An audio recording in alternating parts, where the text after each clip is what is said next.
ಅನ್ಯೋನ್ಯೇಕಃ ಪ್ರಭಾವೇಣ ಪಾಂಡವಾನಾಂ ಜಯಃ ಖಿಲ ವಿನಷ್ಟಃ ಕೌರವಾ ಸರ್ವೇ ತದಭಾವೋ ನ ಸಂಶಯಃ. ಶ್ರೀ ಗುರುಭ್ಯೋ ನಮಃ. ಇಂದಿನ ವಿಷಯ ಸಂಘೇ ಶಕ್ತಿ ಬಲೀಯಸಿ ಎಂಬಂತೆ. ಒಗ್ಗಟ್ಟಿನಲ್ಲಿ ಬಲವಿದೆ ಅಂತ ಹೇಳ್ತಾರೆ. ಆ ಒಗ್ಗಟ್ಟು ಹೇಗೆ ಬಲವನ್ನ ಕೊಡುತ್ತೆ ಅಂತ ನಾವು ತಿಳ್ಕೊಳ್ಳೋಣ. ಮೊದಲು ಹೇಳಿದ ಶ್ಲೋಕ ಅನ್ಯೋನ್ಯೈಕಃ ಪ್ರಭಾವೇಣ ಪಾಂಡವಾನಾಂ ಜಯಃ ಕಿಲ ವಿನಷ್ಟಃ ಕೌರವಾ ಸರ್ವೇ ತದಭಾವೋ ನ ಸಂಶಯಃ ಅಂತ ಮಹಾಭಾರತ ಹೇಳುತ್ತೆ. ನಮಗೆಲ್ಲರಿಗೂ ತಿಳಿದಿರುವಂತೆ ಮಹಾಭಾರತ ಎನ್ನುವುದು 1,00,000 ಶ್ಲೋಕಗಳಿಂದ ಕೂಡಿದಂತಹ ಬೃಹತ್ ಗ್ರಂಥವಾಗಿದೆ. ಯಾವಾಗ ದುರ್ಯೋಧನನು ಪಾಂಡವರಿಗೆ ರಾಜ್ಯವನ್ನ ಕೊಡಲು ಒಪ್ಕೊಳ್ಳೋದಿಲ್ಲ, ಆಗ ಯುದ್ಧ ಮಾಡುವಂತಹ ಸಂದರ್ಭ ಬರುತ್ತೆ. 18 ದಿನಗಳ ಯುದ್ಧ ನಡೆಯುತ್ತೆ. ಹಾಗೆ ಆ ಯುದ್ಧದಲ್ಲಿ ಪಾಂಡವರ ಕಡೆ 11 ಅಕ್ಷೋಹಿಣಿ ಸೈನ್ಯ, ಹಾಗೆ ಕೌರವರ ಕಡೆ 18 ಅಕ್ಷೋಹಿಣಿ ಸೈನ್ಯಗಳಿರುತ್ತೆ. ಅಪರ್ಯಾಪ್ತಂ ತದಸ್ಮಾಕಂ ಬಲಂ ಭೀಷ್ಮಾಭಿರಕ್ಷಿತಂ ಪರ್ಯಾಪ್ತಂ ತ್ರಿದಮೇತೇಷಾಂ ಬಲಂ ಭೀಮಾಭಿರಕ್ಷಿತಂ ಅಂತ ಭಗವದ್ಗೀತೆಯ ಮೊದಲನೇ ಅಧ್ಯಾಯವಾದ ಅರ್ಜುನ ವಿಷಾದ ಯೋಗದಲ್ಲಿ ಹೇಳಲಾಗಿದೆ. ಪರ್ಯಾಪ್ತವಾದಂತಹ ಭೀಮಸೇನೆಯು 11 ಅಕ್ಷೋಹಿಣಿ ಸೈನ್ಯವನ್ನು ಹೊಂದಿದ್ದರೂ ಕೂಡ ಕುರುಕ್ಷೇತ್ರ ಎಂಬ ಯುದ್ಧದಲ್ಲಿ ಗೆಲುವನ್ನ ಸಾಧಿಸುತ್ತೆ ಪಾಂಡವ ಸೈನ್ಯ. ಕೌರವ ಸೈನ್ಯ 11 ಅಕ್ಷೋಹಿಣಿ ಸೈನ್ಯಕ್ಕಿಂತ ಹೆಚ್ಚು ಅಕ್ಷೋಹಿಣಿ ಸೈನ್ಯಗಳನ್ನ ಹೊಂದಿದ್ರೂ ಕೂಡ ಗೆಲುವನ್ನು ಸಾಧಿಸಲು ಸಾಧ್ಯವಾಗುವುದಿಲ್ಲ. ಅದಕ್ಕೆ ಈ ಒಂದು ಶ್ಲೋಕ ಹುಟ್ಟಿಕೊಂಡಿದೆ. ಅನ್ಯೋನ್ಯೈಕಃ ಪ್ರಭಾವೇಣ ಪಾಂಡವಾನಾಂ ಜಯಃ ಕಿಲ ವಿನಷ್ಟಃ ಕೌರವಾ ಸರ್ವೇ ತದಭಾವೋ ನ ಸಂಶಯಃ. ಪಾಂಡವರು ಅನ್ಯೋನ್ಯವಾಗಿದ್ದ ಕಾರಣ, ಎಲ್ಲೂ ಕೂಡ ಯಾರನ್ನು ಬಿಟ್ಟುಕೊಡದೆ ಒಗ್ಗಟ್ಟಿನಿಂದ ಇದ್ದ ಕಾರಣ ಅವರು 18 ದಿನಗಳ ಮಹಾ ಸಂಗ್ರಾಮದಲ್ಲಿ ಜಯವನ್ನ ಸಾಧಿಸಿದ್ರು. ಆದರೆ ಒಗ್ಗಟ್ಟಿಲ್ಲದ ಕೌರವ ಸೇನೆಯು ಅವರವರೊಳಗೆ ದ್ವೇಷವನ್ನ ಹತ್ತಿಕೊಂಡು ಯುದ್ಧವನ್ನ ಮಾಡಿದ ಕಾರಣ ಅವರು ಸೋಲನ್ನು ಅನುಭವಿಸಬೇಕಾಯಿತು. ಅದಕ್ಕೆ ಒಗ್ಗಟ್ಟಿನಲ್ಲಿ ಬಲವಿದೆ ಎಂಬ ಸಂದೇಶವನ್ನ ಯದಿಹಾಸಿ ತದನ್ಯತ್ರ ಎನ್ನೇಹಾಸಿ ನತತ್ಕ್ವಚಿತ ಎಂಬ ವಾಕ್ಯದಂತೆ ಮಹಾಭಾರತವು ನಮಗೆ ಬೋಧಿಸುತ್ತೆ. ಇನ್ನು ರಾಮಾಯಣದಲ್ಲೂ ನೋಡಬಹುದು. ಒಗ್ಗಟ್ಟಿಂದ ವಾನರ ಸೇನೆಯು ರಾಮನೊಂದಿಗೆ ರಾವಣನ ವಿರುದ್ಧ ಹೋರಾಟವನ್ನ ನಡೆಸಿ ಯುದ್ಧವನ್ನ ಗೈದು ರಾಮಾಯಣದಲ್ಲಿ ರಾಮನ ಸೇನೆಯನ್ನ ಗೆಲ್ಲುವಂತೆ ಮಾಡುತ್ತೆ. ಅದಕ್ಕಿಂತ ಉತ್ತಮ ಉದಾಹರಣೆ ಅಂತ ಹೇಳಿದ್ರೆ, ಲಂಕೆಯ ಭೂಪ್ರದೇಶಕ್ಕೆ ಹೋಗಬೇಕಾದಂತ ರಾಮ ಸಹಿತ ವಾನರ ಸೇನೆಯು ಒಂದು ಸಮುದ್ರವನ್ನ ದಾಟಿ ಹೋಗಬೇಕಾದ ಪರಿಸ್ಥಿತಿ ಬರುತ್ತೆ. ಆಗ ವಾನರರೆಲ್ಲರೂ ಒಂದೊಂದು ಕಲ್ಲನ್ನ ತಂದು ಸಮುದ್ರಕ್ಕೆ ಎಸಿತಾರೆ. ಆಗ ಆ ಸಮುದ್ರದೊಳಗೆ ಆ ಕಲ್ಲು ಮುಳುಗ್ತಾ ಹೋಗತ್ತೆ. ಯಾವಾಗ ಆ ಒಂದು ಕಲ್ಲಿನ ಮೇಲೆ ರಾಮ ಎಂದು ಬರೆದು ಆ ಕಲ್ಲನ್ನ ಸಮುದ್ರದ ಮೇಲೆ ಹಾಕ್ತಾರೋ ಆಗ ಕಲ್ಲು ತೇಲಕ್ಕೆ ಆರಂಭ ಆಗುತ್ತೆ. ಕೇವಲ ಒಬ್ಬ ವಾನರ ಆ ಒಂದು ಕೆಲಸವನ್ನ ಮಾಡಿದ್ರೆ ಶೀಘ್ರವಾಗಿ ಸಮುದ್ರದ ಮಧ್ಯದಲ್ಲಿ ಸೇತುವೆಯನ್ನು ನಿರ್ಮಾಣ ಮಾಡಲು ಅಸಾಧ್ಯವಾಗ್ತಾ ಇತ್ತು. ಎಲ್ಲರೂ ಕೂಡ, ಎಲ್ಲ ವಾನರರು ಕೂಡ ಒಗ್ಗಟ್ಟಿನಿಂದ ಕಲ್ಲನ್ನ ತೆಗೆದುಕೊಂಡು ಬಂದು ಸಮುದ್ರದಲ್ಲಿ ರಾಮ ಎಂದು ಬರೆದು ಹಾಕಿದಾಗ ಶೀಘ್ರವಾಗಿ ಸೇತುವೆ ನಿರ್ಮಾಣದ ಕಾರ್ಯ ಮುಗಿದು ಹೋಗುತ್ತೆ. ಅದಕ್ಕೆ ಹೇಳೋದು ಸಂಘೆ ಶಕ್ತಿ ಬಲೀಯಸಿ ಅಂತ, ಒಗ್ಗಟ್ಟಿನಲ್ಲಿ ಬಲವಿದೆ ಅಂತ ಅದಕ್ಕೋಸ್ಕರ ಹೇಳೋದು. ಇನ್ನು ಒಂದು ಸಣ್ಣ ಕಥೆಯನ್ನ ನೋಡಬಹುದು. ಏನಂತ ಹೇಳಿದ್ರೆ, ಒಂದು ಕಾಡಿನಲ್ಲಿ ಕರಡಿಯ ಕುಟುಂಬ ಇರತ್ತೆ. ತಂದೆಗೆ ಏನಾಗತ್ತೆ ಅಂತ ಹೇಳಿದ್ರೆ, ಯಾವಾಗ್ಲೂ ಕೂಡ ತನ್ನ ಮಕ್ಕಳನ್ನ ಸ್ವಾವಲಂಬಿಯಾಗಿ ಮುಂದೆ ಮಾಡಬೇಕು, ಮುಂದೆ ವರೆಸಬೇಕು, ಸ್ವಾವಲಂಬಿತನದಿಂದ ಅವರನ್ನ ಬೆಳೆಸಬೇಕು ಎಂಬ ಕಾರಣದಿಂದ ಮಕ್ಕಳನ್ನ ಒಂದೊಂದು ಊರಿಗೆ ಕಳಿಸ್ತಾನೆ. ಆದರೆ ಮಕ್ಕಳಿಗೆ ಸಹೋದರರೆಂಬ ಭಾವನೆ ಇರೋದಿಲ್ಲ. ಅವರು ಯಾವಾಗ್ಲೂ ಕೂಡ ದ್ವೇಷವನ್ನ ಕಟ್ಕೊಂಡಿರ್ತಾರೆ. ಒಬ್ರೊಬ್ರು ಒಂದೊಂದು ಮನೆಗೆ ಹೋಗ್ತಾರೆ. ತಂದೆ ಕರಡಿಯು ಮರಣವನ್ನ ಅಪ್ಪತ್ತೆ. ಇನ್ನು 3 ಜನ ಮಗ ಕರಡಿಗಳು ಒಂದೊಂದು ಊರಿಗೆ ಹೋಗುತ್ತೆ. ಮೊದಲನೇ ಕರಡಿ ಗುಡಿಸಿಲಿನ ಮನೆಯನ್ನ ಕಟ್ಕೊಳ್ಳುತ್ತೆ. 2ನೆಯ ಕರಡಿ ಮಣ್ಣಿನ ಮನೆಯನ್ನ ಕಟ್ಕೊಳ್ಳುತ್ತೆ. 3ನೇ ಕರಡಿ ಬಲಿಷ್ಠವಾದಂತಹ ಮನೆಯನ್ನ ಕಟ್ಕೊಳ್ಳುತ್ತೆ.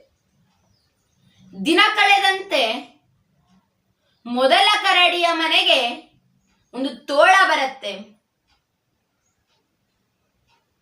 ಹಾಗೆ ತೋಳದ ಜೊತೆ ಕೆಲವಷ್ಟು ಭಟರು ಬರ್ತಾರೆ. ಭಟರು ಬಂದು ಆ ಒಂದು ಮನೆಯನ್ನ ಧ್ವಂಸ ಮಾಡ್ತಾರೆ. ಆ ಮೊದಲ ಕರಡಿಗೆ ಏನ್ ಮಾಡ್ಬೇಕು ಗೊತ್ತಾಗೋದಿಲ್ಲ. ಓಡ್ಕೊಂಡು 2ನೇ ಕರಡಿಯ ಮನೆಗೆ ಹೋಗುತ್ತೆ.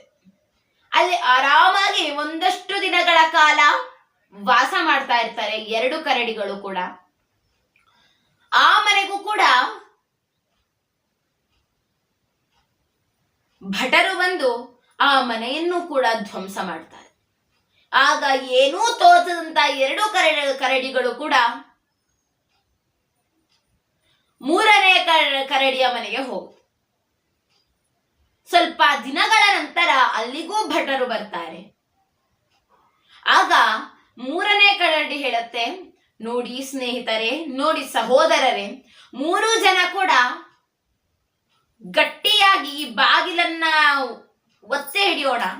ಆಗ ಯಾರೂ ಕೂಡ ಒಳಗೆ ಬಂದು ಮನೆಯನ್ನ ಧ್ವಂಸ ಮಾಡಲು ಅಸಾಧ್ಯವಾಗುತ್ತೆ. ಇದು ಉಪಾಯವನ್ನ ಕೊಡುತ್ತೆ. ಹಾಗೆ ಎಲ್ಲರೂ ಕೂಡ ತಮ್ಮ ತಮ್ಮ ಶಕ್ತಿಗೆ ತಕ್ಕಂತೆ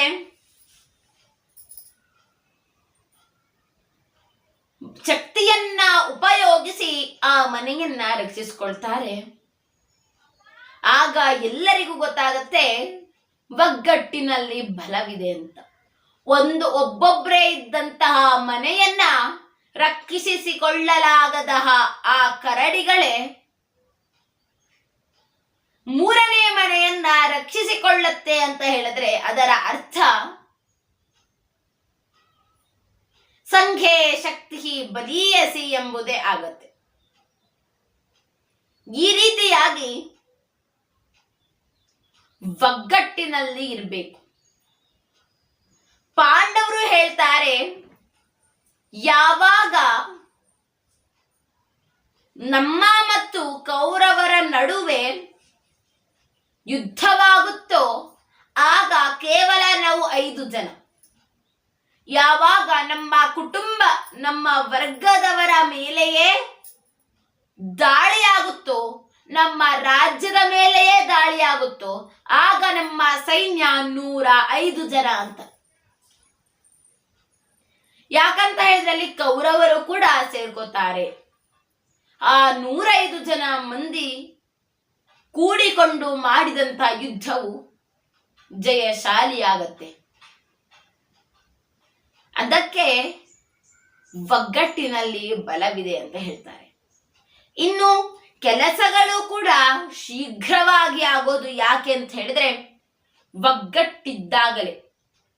ಯಾವಾಗ ಒಗ್ಗಟ್ಟಿನ ಕೊರತೆ ಇರುತ್ತದೆಯೋ ಆಗ ಕೆಲಸದ ಬದಲು ಜಗಳಗಳೇ ಜಾಸ್ತಿ ಆಗುತ್ತೆ. ಅದಕ್ಕೆ ಮೊದಲು ಒಗ್ಗಟ್ಟಿಂದ ಇರಬೇಕು. ಒಂದು ಶಾಲೆಯಲ್ಲಿ 7ನೇ ತರಗತಿಯ ಎಲ್ಲಾ ವಿದ್ಯಾರ್ಥಿಗಳು ಕೂಡ್ಕೊಂಡಿರ್ತಾರೆ. ಆದ್ರೆ ಅದೇ ತರಗತಿಯಲ್ಲಿ 3 ಜನ ವಿದ್ಯಾರ್ಥಿಗಳು ಮಾತ್ರ ಬೇರೆಯವರಾಗಿರ್ತಾರೆ. ಆಗ 16 ಜನರಿದ್ದಂತ ಒಂದು ಗುಂಪನ್ನ ಒಂದು ಕಡೆ, 3 ಜನರಿದ್ದಂತ ಒಂದು ಗುಂಪನ್ನ ಒಂದು ಕಡೆ ಮಾಡಿ ಶಿಕ್ಷಕರು ಹೇಳ್ತಾರೆ, ನೋಡಿ ಒಗ್ಗಟ್ಟಿನಲ್ಲಿ ಬಲವಿದೆ, ನೀವು ಕೂಡ ಅವರ ಸಂಘವನ್ನೇ ಸೇರ್ಕೊಳ್ಳಿ ಅಂತ ಬುದ್ಧಿವಾದವನ್ನ ಹೇಳಿದಾಗ ಆ 3 ಜನ ಕೂಡ ಒಪ್ಕೊಳ್ಳೋದಿಲ್ಲ. ಇಲ್ಲ, ನಮ್ಮ ನಿರ್ಧಾರವನ್ನ ನಾವು ಬಿಡೋದಿಲ್ಲ, ನಾವು 3 ಜನನೇ ಇರ್ತೀವಿ ಅಂತ ಉತ್ತರ ಕೊಡ್ತಾರೆ. ಇವರಿಗೆ ತಕ್ಕ ಪಾಠವನ್ನ ಕಲಿಸಬೇಕು ಅಂತ ನಿರ್ಧರಿಸಿದಂತಹ ಶಿಕ್ಷಕರು ಒಂದು ಸ್ಪರ್ಧೆಯನ್ನ ಏರ್ಪಡಿಸ್ತಾರೆ. ಏನಂತ ಹೇಳಿದ್ರೆ, ದೂರದ ಒಂದು ಊರಿನಿಂದ ನದಿಯಲ್ಲಿದ್ದ ನೀರನ್ನ ತೆಗೆದುಕೊಂಡು ಈ ಊರಿಗೆ ಸಾಗಣೆ ಮಾಡಬೇಕು ಅಂತ. ತುಂಬಾ ದೂರ ಊರು. ಈ ಒಂದು ಕಡೆ 16 ಜನ, ಒಂದು ಕಡೆ 3 ಜನ. 3 ಜನ ಇದ್ದಂತಹ ಒಂದು ಸಂಘ ಏನ್ ಮಾಡುತ್ತೆ ಅಂತ ಹೇಳಿದ್ರೆ, ಒಂದೊಂದು ಕಡವನ್ನ ಹೋಗಿ ನೀರಿನಲ್ಲಿ ಅದ್ದಿ ನೀರನ್ನ ತೆಗೆದುಕೊಂಡು ಅವರು ಒಂದೊಂದು ಕೊಡವನ್ನ ಆ ಗ್ರಾಮಕ್ಕೆ ತಂದು ಇಡ್ತಾ ಇರ್ತಾರೆ. ಆದ್ರೆ ಈ 16 ಜನ ಇದ್ದಂತ ಒಂದು ಗಣ ದೊಡ್ಡ ವಾನರ ಸೇನೆಯನ್ನ ಕಟ್ಟಿ ಒಂದೊಂದು ಸ್ಥಳದಲ್ಲಿ ದಾರಿ ಬಿಟ್ಟು ಒಬ್ಬೊಬ್ಬರಾಗಿ ನಿಂತು, ಒಬ್ಬರು ನದಿಯಿಂದ ನೀರನ್ನು ತಗೊಂಡು ಬೇರೆಯವರಿಗೆ ಕೊಡ್ತಾರೆ, ಬೇರೆಯವರು ಬೇರೆಯವರಿಗೆ ಕೊಡ್ತಾರೆ. ಹೀಗೆ ಒಂದು ಕೊಡ ಹಲವರ ಕೈಯನ್ನ ದಾಟಿ ಕೊನೆಗೆ ಗ್ರಾಮಕ್ಕೆ ಹೋಗಿ ತಲುಪುತ್ತೆ. ಈ ರೀತಿಯಾದಂತ ಉಪಾಯದಿಂದ ಹಾಗೂ ಒಗ್ಗಟ್ಟಿಂದ ಆ 16 ಜನ ಕೂಡಿದ ಗಣ ಗೆಲ್ಲುತ್ತೆ. ಆಗ 3 ಜನ ಕೂಡಿದ ಗಣಕ್ಕೆ ಅನ್ಸತ್ತೆ, ಹೌದು, ಸಂಘೆ ಶಕ್ತಿ ಬಲೀಯಸಿ ಎಂಬ ಮಾತು ನಿಜವಾಗಿಯೂ ಸತ್ಯ. ಇದನ್ನ ಶಿಕ್ಷಕರು ಹೇಳಿದಾಗಲೇ ನಾವು ಕೇಳಬೇಕಾಗಿತ್ತು.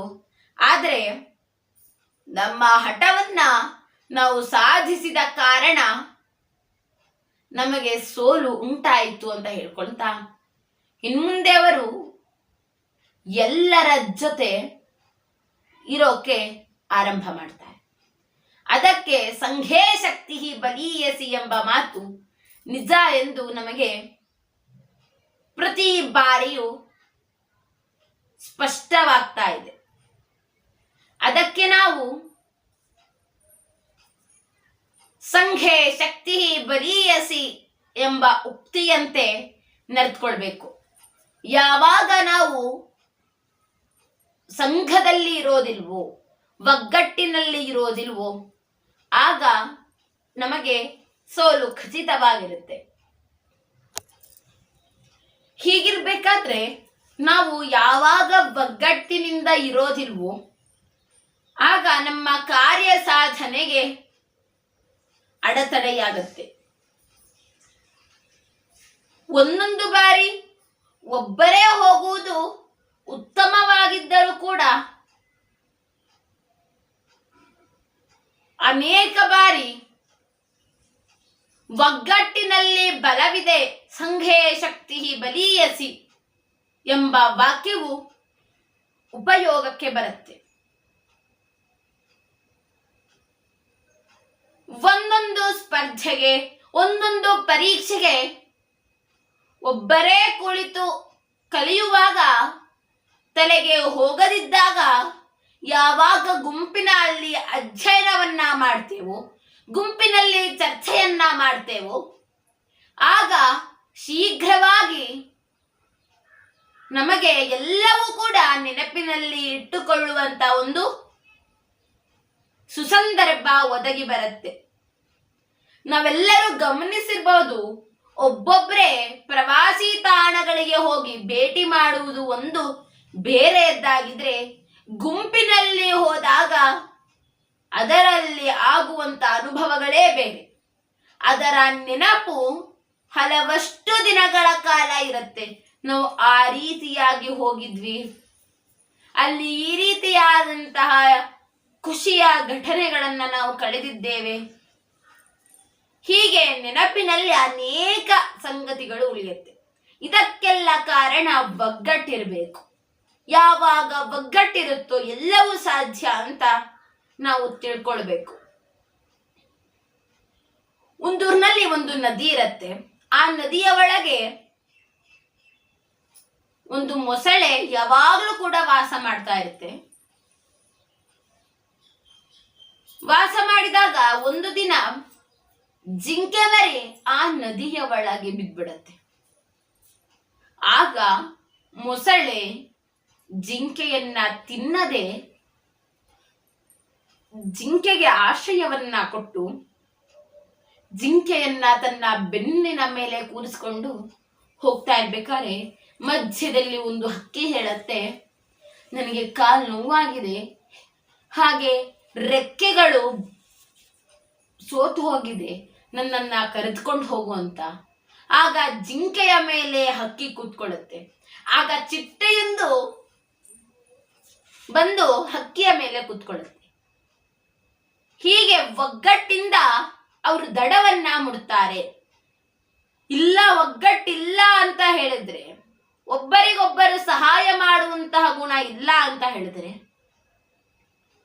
ಜಿಂಕೆ ಅಂದೇ ಪ್ರಾಣತ್ಯಾಗವನ್ನ ಮಾಡಬೇಕಾಗಿರುತ್ತೆ. ಒಗ್ಗಟ್ಟಿಂದ ಪ್ರಾಣದ ರಕ್ಷಣೆಯಾಗುತ್ತೆ. ಈ ಎಲ್ಲಾ ಕಥೆಗಳ ಮೂಲಕ ನಾವು ಒಗ್ಗಟ್ಟೇ ಶ್ರೇಷ್ಠ ಅಂತ ಭಾವಿಸ್ಕೊಳ್ತಾ ಒಗ್ಗಟ್ಟಿನಲ್ಲಿ ಇರುವಂತ ಪ್ರಯತ್ನವನ್ನ ಮಾಡೋಣ ಅಂತ ಹೇಳ್ತಾ, ಹಾಗೆ ಇನ್ನೊಂದನ್ನ ಗಮನಿಸಿರಬಹುದು. ಯಾವಾಗ ಗುಂಪಿನಲ್ಲಿ ತಪ್ಪು ನಡೆಯುತ್ತೋ ಆಗ ಗುಂಪಿಗೆ ಒಂದೆರಡು ಬೈಗುಳಗಳನ್ನ ನೀಡಿ ಬಿಡ್ತಾರೆ. ಯಾರು ಒಬ್ಬಂಟಿಯಾಗಿ ತಪ್ಪನ್ನ ಮಾಡ್ತಾರೋ ಅವರಿಗೆ ದುಃಖ ಜಾಸ್ತಿ ಆಗುತ್ತೆ. ಯಾಕಂತ ಹೇಳಿದ್ರೆ ಅವರ ತಪ್ಪಿನ ಜೊತೆಯಾಗಿರುವವರು ಯಾರೂ ಇರೋದಿಲ್ಲ. ಅವರೊಬ್ಬರೇ ಸಂಕಟಗಳನ್ನ ಅನುಭವಿಸಬೇಕಾಗತ್ತೆ. ಅದಕ್ಕೆ ನಾವು ಒಗ್ಗಟ್ಟಿನಲ್ಲಿ ಇರುವ ಪ್ರಯತ್ನವನ್ನ ಮಾಡಬೇಕು. ಒಂದೂರಿನಲ್ಲಿ ಒಂದು ದೊಡ್ಡ ಶಾಲೆ ಇರತ್ತೆ. ಆ ಶಾಲೆಯಲ್ಲಿ 9ನೇ ತರಗತಿಯಲ್ಲಿ 14 ಜನ ಮಕ್ಕಳಿರ್ತಾರೆ. 14 ಜನ ಮಕ್ಕಳು ಕೂಡ ಒಮ್ಮೆ ಒಂದು ದೊಡ್ಡ ತಪ್ಪನ್ನ ಮಾಡ್ತಾರೆ. ಏನಂತ ಹೇಳಿದ್ರೆ, ಶಾಲೆಯಲ್ಲಿ ಕುಳಿತುಕೊಳ್ಳದೇನೆ ಶಾಲೆಯಲ್ಲಿ ಸಿನಿಮಾವನ್ನ ನೋಡ್ತಾರೆ. ಯಾವ ಶಿಕ್ಷಕರು ಕೂಡ ಅಲ್ಲಿರೋದಿಲ್ಲ, ತರಗತಿಯಲ್ಲಿ ಕುತ್ಕೊಂಡು ಸಿನಿಮಾವನ್ನ ನೋಡ್ತಾ ಇರ್ತಾರೆ. ಇದನ್ನ ಪ್ರಾಂಶುಪಾಲರು ನೋಡಿ ಬೈತಾರೆ. ಆಮೇಲೆ ಒಂದು ದಿನ ಅವರಿಗೆ ಶಾಲೆಗೆ ಬರಲು ಅನುಮತಿ ಕೊಡೋದಿಲ್ಲ.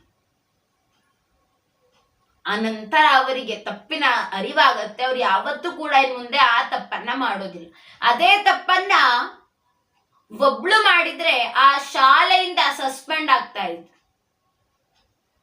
ಆ ಶಾಲೆಗೆ ಆ ಹುಡುಗಿಯನ್ನ ಅಥವಾ ಹುಡುಗನನ್ನ ಕರ್ಕೋತಾ ಇರಲಿಲ್ಲ. ಇಡೀ ಗುಂಪೇ ತಪ್ಪು ಮಾಡಿದ ಕಾರಣ ತಪ್ಪಿಗೆ ಶಿಕ್ಷೆಯನ್ನ ಕೊಟ್ಟು ಮರಳಿ ಶಾಲೆಗೆ ಕರೆದುಕೊಂಡ್ರು. ಈ ರೀತಿಯಾಗಿ ಅನೇಕ ಘಟನೆಗಳು ನಮ್ಮ ಜೀವನದಲ್ಲಿ ಒಗ್ಗಟ್ಟೇ ನಮ್ಮ ಜೀವನಕ್ಕೆ ಬೇಕು ಎಂಬ ಪಾಠವನ್ನ ಕಲಿಸಿಕೊಡುತ್ತೆ.